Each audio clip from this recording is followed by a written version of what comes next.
আসসালামু আলাইকুম। অক্সিজেন অটোবির নতুন আরও একটি ভিডিওতে আপনাদের সবাইকে স্বাগত জানাচ্ছি। তো আজকের এই নতুন ভিডিওতে আপনাদের সাথে আমি আলোচনা করব এবং সম্পূর্ণভাবে দেখিয়ে দেওয়ার চেষ্টা করব কিভাবে আপনারা বাড়ির আঙিনাতে দু একটি কাকরোল গাছ লাগিয়ে প্রচুর পরিমাণে ফলন পেতে পারেন, অর্থাৎ বাড়ির যে কাকরোলের চাহিদাটা সেটি আপনারা অনায়াসে পূরণ করতে পারবেন দু একটি কাকরোল গাছ আপনার বাড়ির আঙিনাতে লাগিয়ে। কাকরোল একটি সুস্বাদু সবজি হিসেবে খুবই পরিচিত এবং এর ভিটামিন গুণটাও অনেক। তো এই কাকরোল যখন বাজারে প্রথম ওঠে, অর্থাৎ সিজনে যখন প্রথম দেখা যায়, তখন এই কাকরোলের দামটি থাকে অস্বাভাবিক, অর্থাৎ যা সাধারণ মানুষের ক্রয় ক্ষমতার বাইরে থাকে। সেক্ষেত্রে আপনারা বাড়ির আঙিনাতে যদি দু একটা কন্দ লাগাতে পারেন কাকরোলের, সেক্ষেত্রে আপনাদের সেই চিন্তা করতে হবে না, অর্থাৎ আপনারা ফ্রিতেই বাড়িতে তৈরি অর্গানিক কাকরোল খেতে পারবেন। তো কাকরোল গাছ সাধারণত কন্দ বা মোথা থেকে জন্মে থাকে। এক্ষেত্রে দেশি জাতের কাকরোলের কন্দের আকৃতিটা অর্থাৎ মোথার আকৃতিটা সাধারণত গোলালুর মতো দেখতে হয়, এবং হাইব্রিড জাতের কাকরোলের কন্দের আকৃতিটা অর্থাৎ মোথার আকৃতিটা সাধারণত মিষ্টি আলুর মতো লম্বাটে হয়ে থাকে। দর্শক, আমার এখানে যে কাকরোল গাছটি অর্থাৎ কাকরোলগুলো দেখতে পাচ্ছেন, সেই কাকরোলগুলো হচ্ছে দেশি জাতের কাকরোল, অর্থাৎ বাজার থেকে আমরা যে কাকরোলগুলো কিনে খাই সেগুলো হচ্ছে হাইব্রিড জাতের। তো হাইব্রিড জাতের কাকরোলগুলো দেখলেই চিনতে পারা যায়, অর্থাৎ সেটি থাকে সাধারণত গাঢ় সবুজ রঙের। আর আমার এখানে যে কাকরোলগুলো আপনারা দেখতে পাচ্ছেন, এই কাকরোলগুলো কিন্তু একদম গাঢ় সবুজ রঙের না, হালকা একটু হলদে রঙের, অর্থাৎ এই কাকরোলটি দেখতে বাজারের সাধারণ কাকরোলের মতো না। তো পার্থক্যটা আপনারা নিজেরাই দেখতে পাচ্ছেন, অর্থাৎ বাজারে যে কাকরোলগুলো পাওয়া যায় সেই কাকরোল থেকে এই কাকরোলটি দেখতে অন্যরকম। তো দর্শক, স্বাদের কথা যদি বলতে হয় সেক্ষেত্রে দেশি কাকরোলের স্বাদটা অসাধারণ, অর্থাৎ এটি খেতে খুবই সুস্বাদু। তো দর্শক, ভিডিওর শুরুতে প্রথমেই আমার কাকরোল গাছটি আপনাদের ঘুরিয়ে দেখাবো এবং কাকরোল গাছে কেমন ফলন আসলো সেটিও আপনাদের বিস্তারিতভাবে দেখানোর চেষ্টা করব। তো দর্শক, এই যে দেখতে পাচ্ছেন আমার গাছে কিন্তু প্রচুর পরিমাণে কাকরোল হয়েছে। এই যে দেখতে পাচ্ছেন, এই যে বড় মাপের একটি কাকরোল, আবার এরই একটু নিচের দিকে দেখতে পাচ্ছেন ছোট ছোট কাকরোল দেখা যাচ্ছে, অর্থাৎ খুব দ্রুতই বড় হয়ে যাবে। আবার এই পাশটা আপনাদের দেখাচ্ছি, এই যে দেখতে পাচ্ছেন এখানেও ছোট একটি কাকরোল, আবার এর একটু উপরের দিকে এই যে দেখতে পাচ্ছেন বড় মাপের একটি কাকরোল। আবার একটু ভিতরের দিকে যদি আপনাদের দেখে, এই যে দেখতে পাচ্ছেন এখানে বড় মাপের একটি কাকরোল দেখা যাচ্ছে। আবার এর একটু নিচের দিকে আপনারা দেখতে পাচ্ছেন এখানে বড় মাপের দুটি কাকরোল দেখা যাচ্ছে। আবার এর একটু নিচের দিকে এই যে দেখতে পাচ্ছেন এখানেও একটি দেখা যাচ্ছে, এই যে দেখুন। আবার এই পাশটাতে এই যে দেখতে পাচ্ছেন এই যে একটি। আবার এই দিকটা যদি আপনাদের দেখে, এই যে দেখতে পাচ্ছেন এখানে ছোট ছোট কাকরোল দেখা যাচ্ছে, এই যে দেখুন। আবার এর একটু নিচের দিকে যে দেখতে পাচ্ছেন এখানেও একটি কাকরোল। আবার এর একটু উপর দিকে এই যে দেখতে পাচ্ছেন ফুল দেখা যাচ্ছে। আবার এই পাশটা আপনাদের দেখানোর চেষ্টা করছি, এই যে দেখতে পাচ্ছেন একটি গাছ কিন্তু সব জায়গাতে ছেয়ে গেছে। এই যে দেখতে পাচ্ছেন এখানে নতুন নতুন ডগা বেরিয়েছে, এই যে দেখুন। আবার এই পাশটাতে দেখতে পাচ্ছেন এই যে ফুল দেখা যাচ্ছে।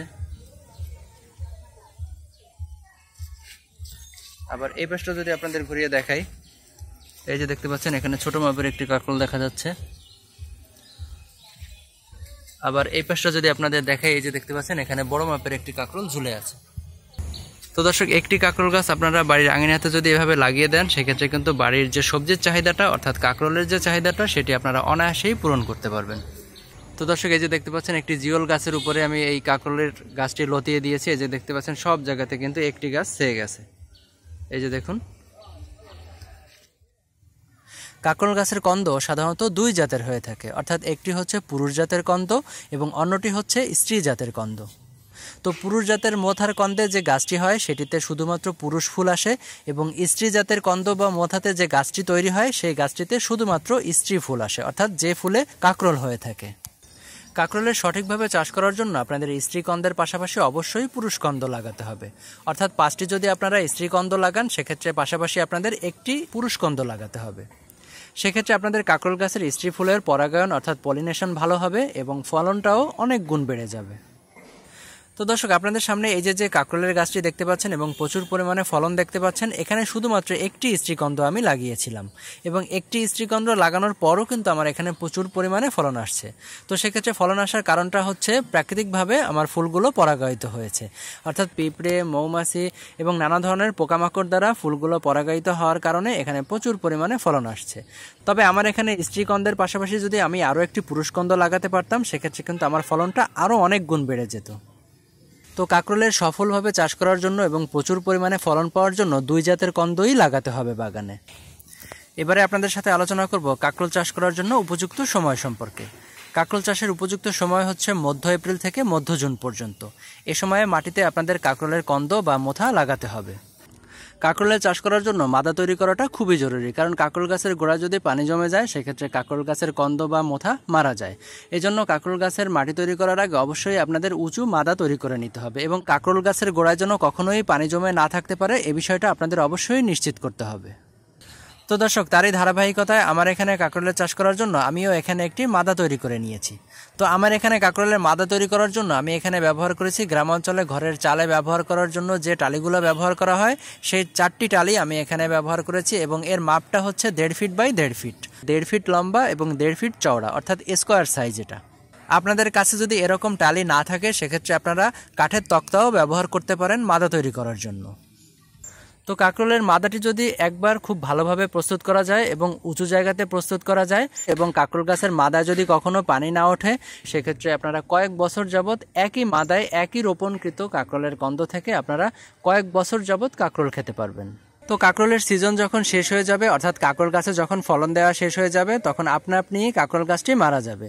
তো কাকরোল গাছ আপনা আপনি মারা গেলেও কাকরোল গাছের মাদাতে কিন্তু কাকরোলের কন্দ বা মোথাটি ভালো থাকবে, অর্থাৎ জীবিত থাকবে। তো প্রতি বছর কাকরোলের সিজন যখন চলে আসবে, অর্থাৎ মধ্য এপ্রিল থেকে মধ্য জুনের সময়টা যখন চলে আসবে, তখন আপনা আপনি মাটি থেকে ফুঁড়ে কাকরোল গাছের চারাটি বেরিয়ে আসবে এবং মাচাতে উঠে যাবে এবং প্রচুর পরিমাণে কাকরোলের ফলন হবে। এবারে আপনাদের সাথে আলোচনা করা যাক কাকরোল গাছের মাটি তৈরি সম্পর্কে। তো যে কোনো গাছ তৈরি করার ক্ষেত্রে মাটিটা কিন্তু খুবই গুরুত্বপূর্ণ ভূমিকা পালন করে, অর্থাৎ মাটিতে প্রয়োজনীয় পুষ্টি উপাদান না থাকলে গাছটি খুব ভালোভাবে বেড়ে উঠবে না এবং গাছটি যদি ভালোভাবে বেড়ে না ওঠে সেক্ষেত্রে গাছে ফলনও তেমন আশানুরূপ আসবে না। কাকরোলের চাষ করার জন্য দোআঁশ মাটিটা খুবই উপযোগী। এছাড়াও আপনারা এঁটেল মাটিতেও কাকরোলের চাষ করতে পারেন।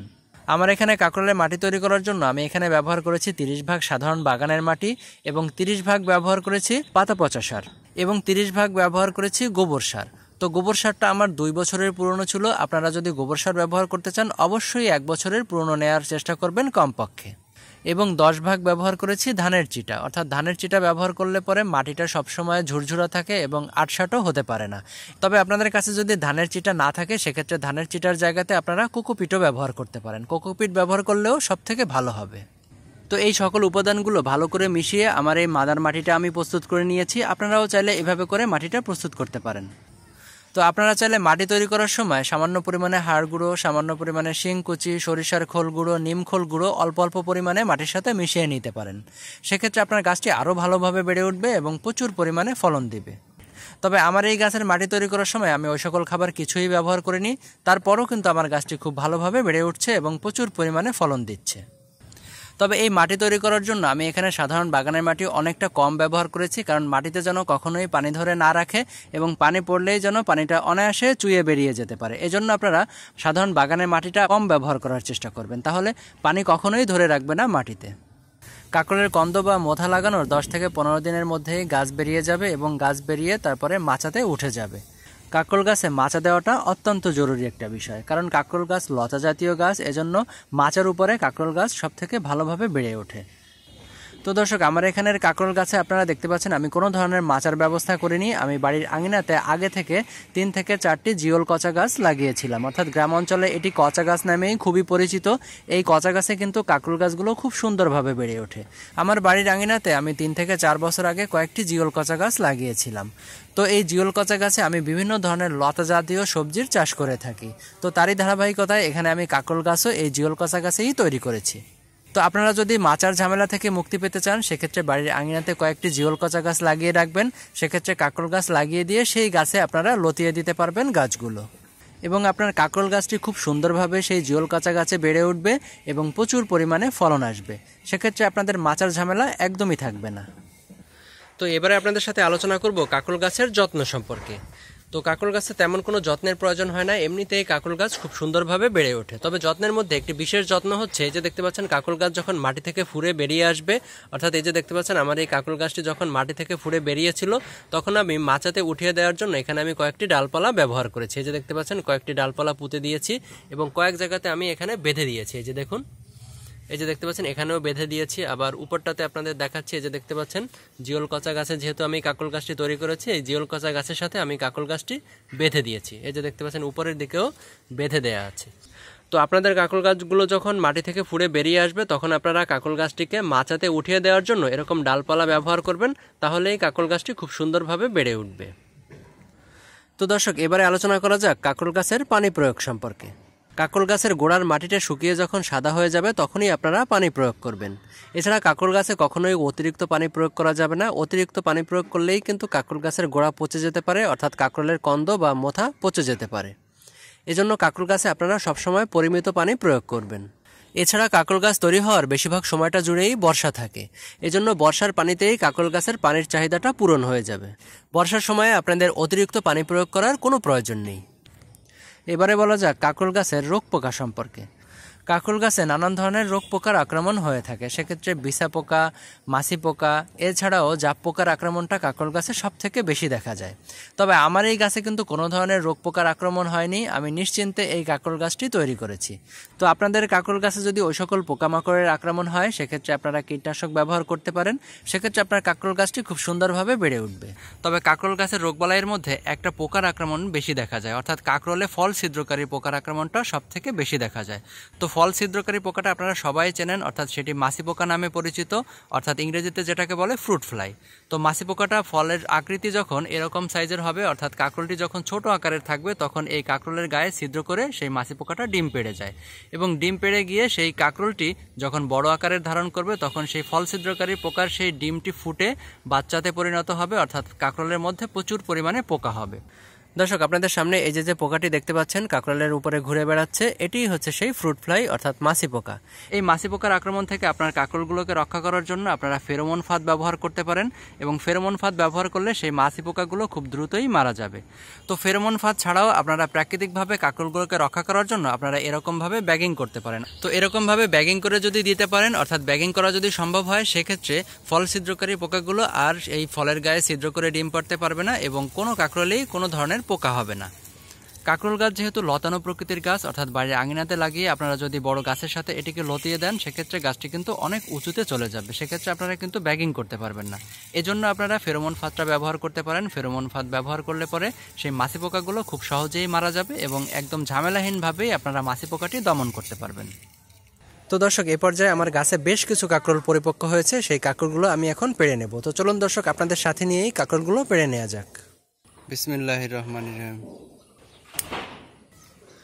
তো দর্শক, নিজ গাছ থেকে এভাবে কাকরোল পাড়তে আসলে দারুণ লাগে। এক অন্যরকম অনুভূতি যা আসলে বলে বোঝানো সম্ভব নয়। তো আপনারাও যদি আপনার বাড়ির আঙিনাতে দু একটি কাকরোল গাছ এভাবে আমার মতো লাগান সেক্ষেত্রে আপনারাও কিন্তু এই অনুভূতিটা নিজেরাই উপভোগ করতে পারবেন। তো এই ছিল দর্শক বাড়ির আঙিনাতে কাকরোল চাষ সম্পর্কিত আমার বিস্তারিত আলোচনা এবং ভিডিও। তো ভিডিওটি যদি আপনাদের একটুও ভালো লেগে থাকে বা ভিডিওটি দিয়ে যদি আপনি একটুও উপকৃত হয়ে থাকেন অবশ্যই ভিডিওতে একটা লাইক দিবেন। আর কাকরোল চাষ সম্পর্কিত ভিডিওর বাইরে যদি আপনাদের আরও কিছু বিস্তারিত জানার থাকে অবশ্যই আমাকে কমেন্টে জানাবেন, আমি সবার কমেন্টে উত্তর দেওয়ার চেষ্টা করব। আর আমার চ্যানেলটি যদি আপনাদের এখনও সাবস্ক্রাইব করা না থাকে অবশ্যই চ্যানেলটি সাবস্ক্রাইব করে অক্সিজেন অটোবির পাশে থাকবেন। এছাড়া বন্ধুদের সাথে ভিডিওটি শেয়ার করতে একদমই ভুলবেন না। তো নতুন আরও একটি ভিডিও দেখার সাদর আমন্ত্রণ জানিয়ে এখানেই আমি বিদায় নিচ্ছি। আল্লাহ হাফেজ, সবাই ভালো থাকবেন, সবুজের সাথে থাকবেন। ধন্যবাদ।